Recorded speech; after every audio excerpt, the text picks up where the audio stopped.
Hi, love. Welcome back to my channel. I'm so happy that you are here today. We are diving into how to trust your intuition today. We're going to be talking about why it is so hard to trust your intuition, why we have been taught to actually disregard the intuition, and what's actually happening beneath the surface, which is no fault of your own and simply affecting the way and your ability that you can show up and really trust yourself in the decisions that you make.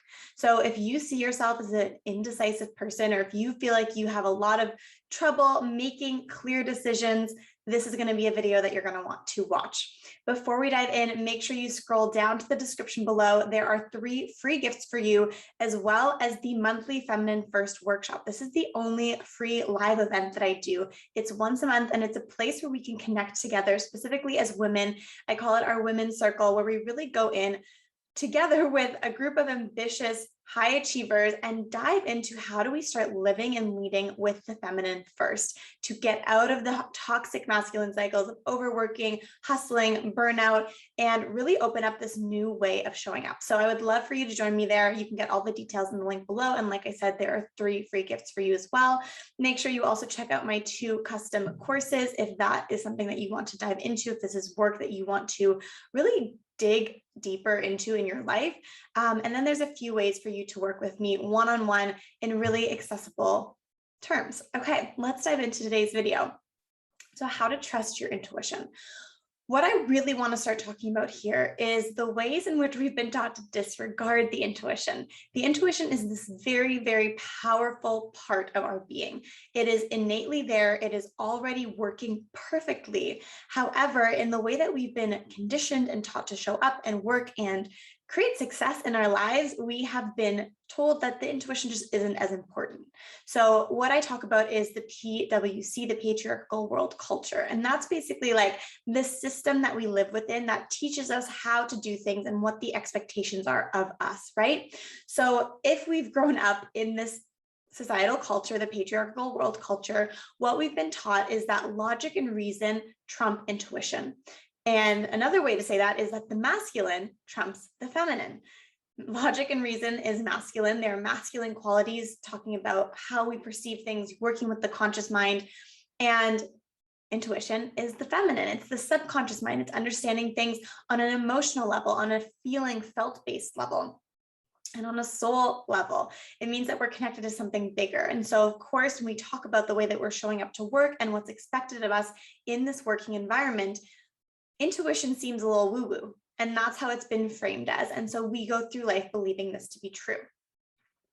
The second thing that's really important to note here is that you already have this intuitive framework within you. You already know how it works. Your subconscious mind makes up 95% of your brain.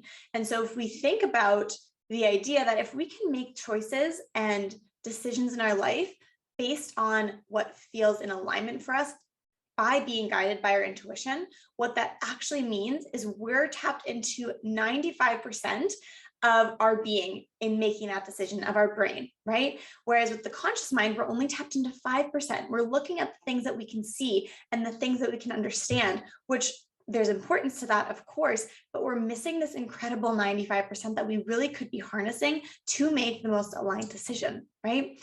So why, aside from the patriarchal world culture, do we have a hard time tuning into our intuition? Why do we have a hard time trusting ourselves? And what this really comes down to is something that I call the trust wound. And the trust wound happened when you were a child. So this comes back to inner child wounds and doing work around inner child healing. And so much when I work with clients and we go into why are they overworking and why are they feeling burnt out and why are they stuck in these cycles, even though logically they know what's going on and they know what they need to do to change it. And what it always comes down to is the way that you were conditioned in your childhood that gave you the expectation and the framework, the criteria for how you believed you needed to show up in order to get your basic needs met, meaning love, belonging, security, shelter, all of those things play into the cycles that you show up in today, what you believe you need to do to then not be accepted by your family anymore or survive on a basic level because you're providing for yourself now, but to be accepted and to survive on this greater societal level and how you're creating success and how you're perceived, all of those things. Let me know in the comments if that resonates with you. If you're like, oh my God, so many things are starting to click. So what happens with this trust wound is that there was a moment or many moments in your childhood where you had a very clear indication from a parent or a guardian or an adult figure in your life that said to you, your intuition cannot be trusted. And what usually tends to happen here is you did something by leading with your intuition. So you made an action, you chose to join a certain sports team, you decided you were going to try and cook something for the first time, you were going to help one of your younger siblings or something like that, where you just felt like, oh, I'm going to do this right now. And it didn't work out for you, meaning that maybe the pasta water boiled over in the kitchen and then an adult got angry with you for that, even though it was you making the decision, I want to cook something for the first time, I want to be self-sufficient, I want to try this thing, or joining the soccer team and getting some sort of backlash because you should really be doing football because that's the family expectation here.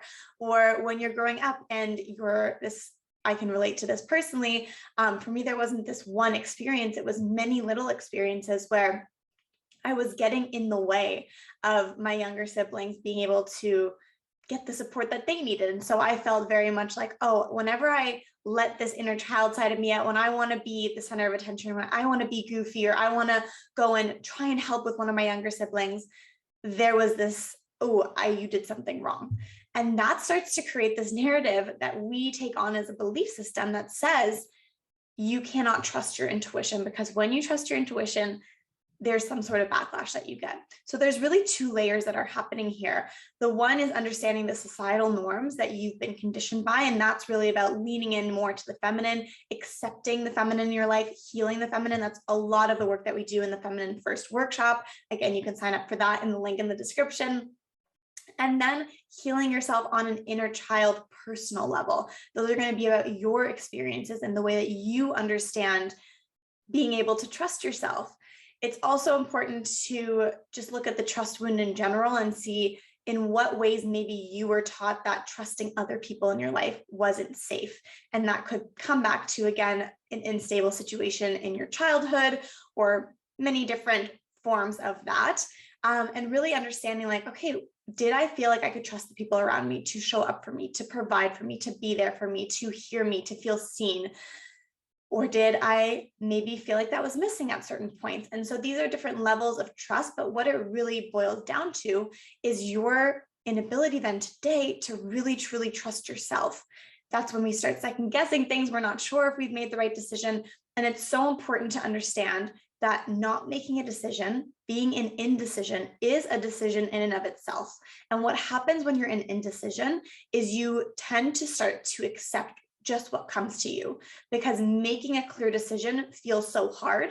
So you kind of just stay stuck, and then things move around you in your life. So for example, deciding whether or not to get into a relationship, there might have been this pull of, yes, this feels really good, but maybe there's some fears that I need to look at here, or no, this is like clear no. And if you don't make a decision, the relationship might just come through, but you're really not being at cause. You're not being in a place of power, of taking responsibility for how you want this to unfold in your life. Does that make sense?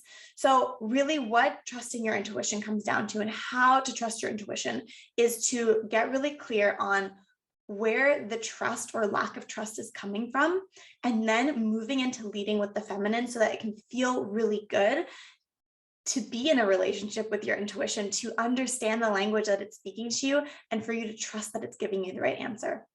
All right, love, I'm going to leave you with that today. Let me know what your biggest takeaway was in the comments. I would love to hear from you. Make sure you join me for one of the Feminine First workshops, and I will see you next time.